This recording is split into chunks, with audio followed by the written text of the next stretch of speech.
वर्णमाला में 3 रूप है। हिंदी वर्णमाला में 3 रूप है।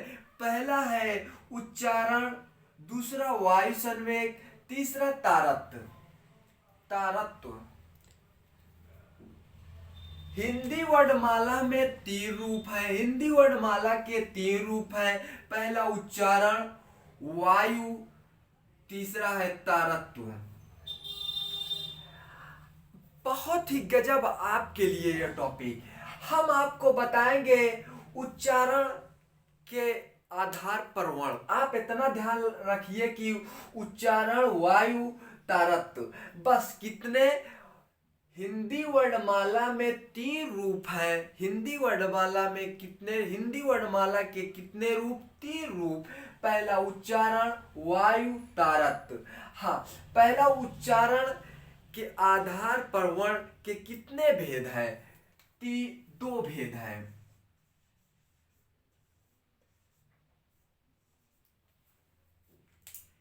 उच्चारण के आधार पर 2 भेद हैं।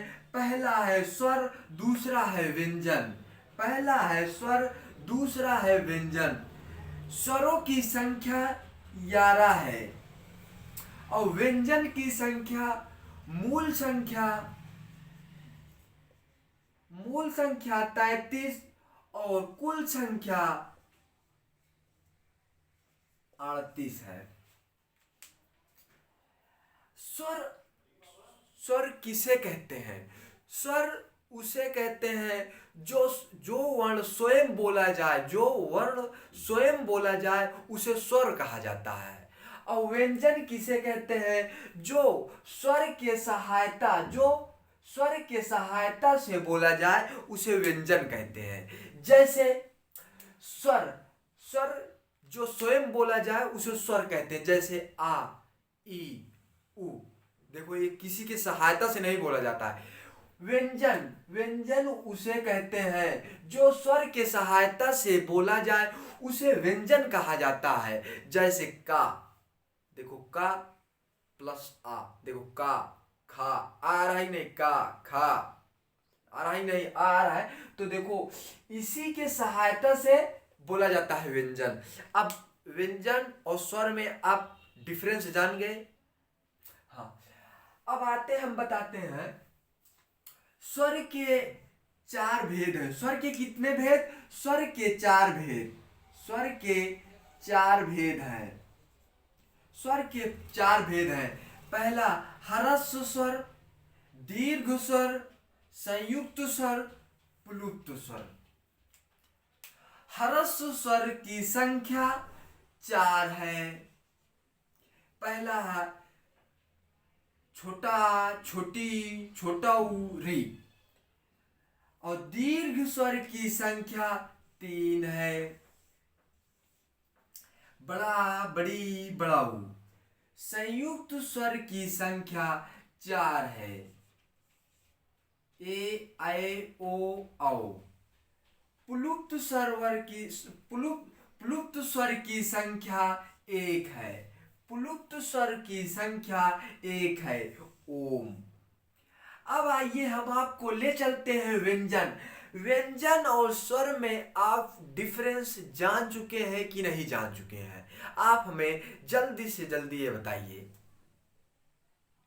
जान चुके हैं तो चलिए हम आपको ले चलते हैं व्यंजन के मूल संख्या 33 और कुल संख्या 38 है। व्यंजन के 6 भेद है। व्यंजन के कितने भेद? व्यंजन के 6 भेद। कुछ नहीं है, ये तो किस्सा कहानी मॉडल आप लोग याद करा देंगे हम आपको जैसे मैं याद करा दूंगा, लाइफ में आप भूलेंगे नहीं। हाँ, व्यंजन के कितने भेद? व्यंजन के 6 भेद। पहला है स्पर्श व्यंजन, अंतस्थ व्यंजन, ऊष्म व्यंजन, संयुक्त व्यंजन, द्विगुण व्यंजन, वैदिक व्यंजन। फिर से बताऊं, फिर से व्यंजन के मूल संख्या 33 है, कुल संख्या 38 है। व्यंजन के 6 भेद है। व्यंजन के कितने भेद? 6 भेद है। पहला है स्पर्श व्यंजन, अंतस्थ व्यंजन, ऊष्म व्यंजन, संयुक्त व्यंजन, द्विगुण व्यंजन, वैदिक व्यंजन। हाँ, स्पर्श व्यंजन की संख्या, मूल संख्या 16 है और कुल संख्या 25 है। जो 16 है उसको आप देखिए, कुछ करना नहीं है आपको। देखिए, वर्ण का खा गा घा, चा छा जा झा, ये है ना। आप ये पूरा धा तक, का से लेकर धा तक 16 अक्षर है। अंगा, इया,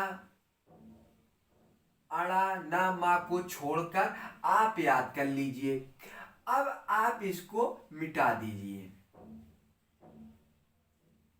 16 संख्या देख लीजिए आप, हो गया। गिन लीजिए, 1 2 3 4 5 6 7 8 9 10 11 12 13 14 15 16, 16 अक्षर। स्पर्श व्यंजन की संख्या 16 है, का से लेकर धा तक, अंगा, इया, आड़ा, ना, मा को छोड़कर। अब स्पर्श व्यंजन की संख्या जो 25 है, आपको सिद्ध करके मैं दिखा रहा हूं।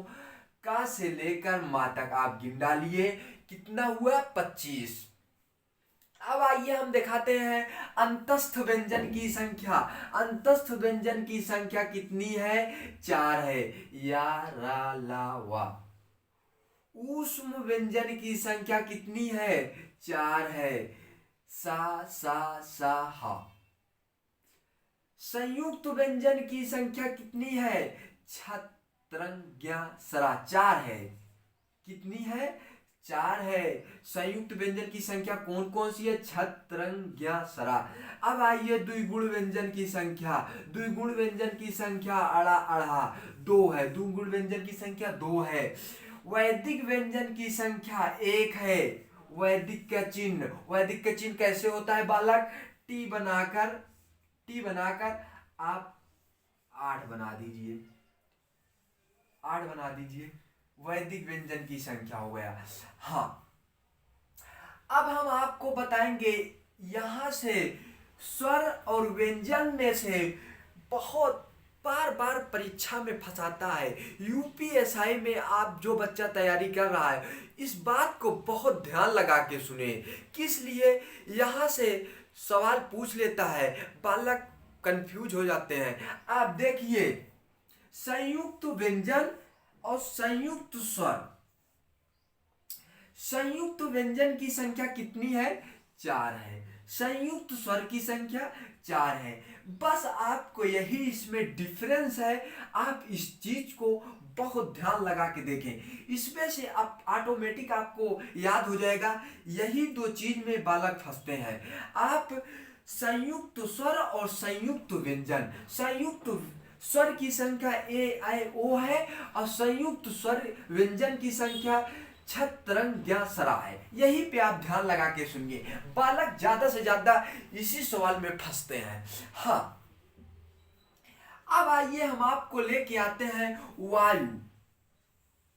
अब वायु संवेग के आधार पर वर्ण आप इतना छोड़ दीजिए, सिर्फ वायु याद करिए कि हिंदी वर्णमाला में जो 3 रूप है, उच्चारण, वायु, तारत। एक बार आप इतना वायु याद कर लेंगे, फिर वायु संवेग के आधार पर वह अपने आप ऑटोमेटिक याद हो जाएगा।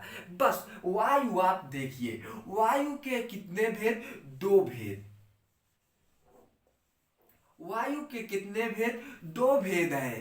पहला है आलंबन, पहला है अल्पप्राण, दूसरा है महाप्राण। वायु संवेग के 2 भेद हैं, पहला अल्पप्राण, दूसरा महाप्राण। अल्पप्राण की संख्या 19 है। अल्पप्राण की संख्या कितनी है? 19 है। अल्पप्राण उसे कहते हैं जो वायु धीरे से ली जाए अथवा छोड़ी जाए, उसे अल्पप्राण कहा जाता है। हाँ, महाप्राण की संख्या 14 है। महाप्राण की संख्या कितनी है बालक? 14 है।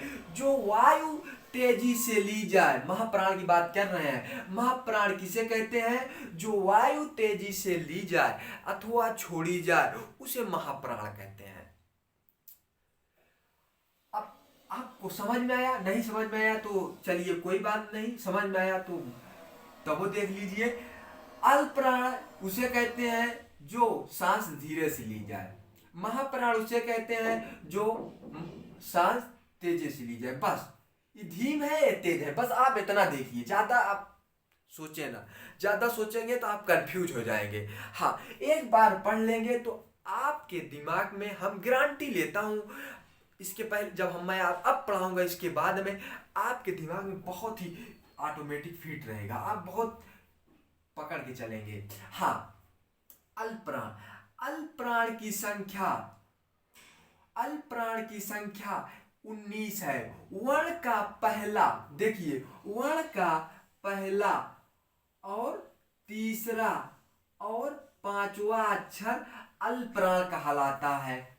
देखिए जो वायु धीरे से ली जाए, जैसे का धीरे से ली जा रही है ना, देखो महाप्राण खा, खा तेजी से ली जा रही, देखो का और खा कौन तेज है आप खुद अनुमान लें। देखो खा वाला तेज है तो वो क्या है? महाप्राण है। अब क्या का क्या है? अल्पप्राण है। देखिए वर्ण का पहला और तीसरा और पांचवा अक्षर अल्पप्राण कहलाता है, और वर्ण का दूसरा और चौथा अक्षर क्या कहलाता है? महाप्राण कहलाता है। समझ में आया बालक? हाँ, और देखिए और अंतस्थ व्यंजन की संख्या को भी अल्पप्राण कहते हैं, और ऊष्म व्यंजन की संख्या को भी, जो सा सा सा हा है, उसको महाप्राण कहते हैं। इसलिए ये 14 हो गया, ये 19 हो गया। हाँ, आइए हम बताएंगे घोष वर्ण और अघोष वर्ण। आपके दिमाग में मैं ऑटोमेटिक गारंटी लेता हूँ इस बात को, अभी जो बालक नए हैं उनके थोड़ा कम समझ में आया होगा, बोला हम इसके बाद में पढ़ाऊंगा। मैं चैलेंज करता हूँ, एकदम एकदम रटा दूंगा, लाइफ में भूलोगे नहीं आप लोग। आइए हम बताएंगे घोष वर्ण और अघोष वर्ण। घोष वर्ण किसे कहते हैं? अघोष वर्ण किसे कहते हैं? घोष वर्ण उसे कहते हैं जो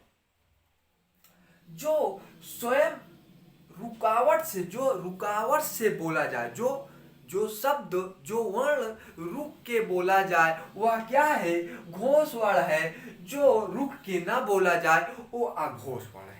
बस इतना समझो आप। हाँ, ज्यादा समझोगे तो कंफ्यूज हो जाओगे। हाँ, घोष वर्ण उसे कहते हैं जो रुक के बोला जाए, वो क्या है? घोष वर्ण है। जो रुक के नहीं बोला जाए वो अघोष वर्ण है। घोष वर्ण की संख्या 31 है। वर्ण का तीसरा और चौथा और पांचवा अक्षर, वर्ण का तीसरा और चौथा और पांचवा अक्षर घोष वर्ण कहलाता है। और स्वरों की संख्या जो है 11 थी, जो है छोटा आ से लेकर औ तक, ये भी संख्या घोष वर्ण कहलाती है। और वो अंतस्थ व्यंजन की संख्या को भी घोष वर्ण कहते हैं, हा को लेकर। और अघोष वर्ण उसे कहते हैं जो रुकावट से न बोली जाए, जो वर्ण रुकावट से ना बोली जाए उसे अघोष वर्ण कहते हैं। जैसे का और खा, वर्ण का पहला और दूसरा अक्षर अघोष वर्ण कहलाता है, और अघोष वर्ण की संख्या 13 है। अघोष वर्ण की संख्या 13 है। और ऊष्म व्यंजन की संख्या को भी अघोष वर्ण कहते हैं। सा को हा तो इसमें चला गया ना, हा को छोड़कर। हमें बालक एकदम दिल से बताइए कि घोष वर्ण अघोष वर्ण आपके समझ में आया कि नहीं आया। बस थोड़ा सा कंफ्यूज हो, फिर से बता देते हैं। हाँ, आप यही नहीं समझ पाए रुकावट रुकावट कैसे हो रही है और कैसे नहीं रुकावट हो रही है। देखिए घोष वर्ण की संख्या कौन कौन सी है, तीसरा, चौथा, पांचवा अक्षर। देखिए और अघोष वर्ण की संख्या पहला और दूसरा। देखिए इसमें देखिए रुकेगा नहीं, का खा, का खा। जिसमें रुकावट ना हो वह अघोष वर्ण है, जैसे का खा, इसमें रुकावट नहीं है, का खा आ जा रहा है। और घोष वर्ण जिसने जो वर्ण रुक के बोला जाए वह क्या है, घोष वर्ण है। जैसे गा, घा, जैसे रुक के बोला घा, एक बार घा रुक के बोलता है ना, गा एक बार रुक के बोलता है। और जिसमें रुकावट ना हो वह क्या है, अघोष वर्ण है। जैसे का खा, इसमें रुकावट नहीं है। गा, घा, इसमें रुकावट है या अघोष घोष वर्ण है। देखिए बालक